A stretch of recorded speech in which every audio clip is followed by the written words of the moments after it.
महाराष्ट्रातील विविध जिल्ह्यांमध्ये मागील काही दिवसांपासून मुसळधार पाऊस कोसळत आहे।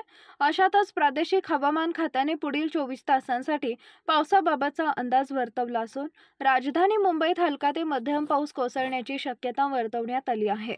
पुढील 24 तासात मुंबई शहर आणि उपनगरात सामान्यतः ढगाळ आकाश राहील आणि हलका ते मध्यम पाऊस पडण्याची शक्यता आहे, अशी माहिती हवामान खात्याकडून देण्यात आली आहे।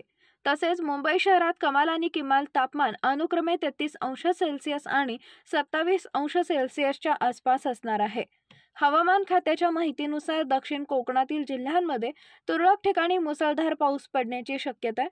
मध्य महाराष्ट्र, मराठवाडा आणि विदर्भातील जिल्ह्यांमध्ये तुरळक ठिकाणी विजांच्या कडकडाटासह वादळ सोसाट्याचा वारा 30 ते 40 किलोमीटर प्रति तास वेग आणि हलका ते मध्यम पाऊस पडण्याची शक्यता आहे।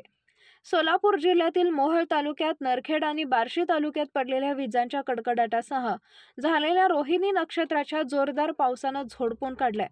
परिणामतः नरखेड परिसरातील ओढ्या नाल्यांना मोठ्या प्रमाणात पाणी आलं असून पिकांमध्ये शेतात सर्वत्र पाणी साठून तळ्याचे रूप आलं आहे। सातारा जिल्ह्यात मान्सूनने आनंद आणला असून सर्वदूर पाऊस पडत आहे, त्यामुळे जिल्ह्यातील टंचाईची दाहकता कमी झाली आहे। मागील आठवड्यापासून तब्बल 77 गावे आणि 263 वाड्यांतील 60 टँकर बंद झालेत।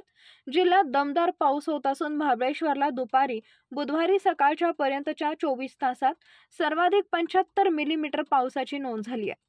तर 1 जून पासून आतापर्यंत कोयना नगर इथं 171 तर नवजाला 202 मिलीमीटर पर्जन्यमानाची नोंद झालेली आहे। गेल्या वर्षीच्या तुलनेत यंदा पाऊस अधिक पडलाय। यापुढील हवामान अंदाज पाहण्यासाठी चॅनलला सबस्क्राईब करा। धन्यवाद।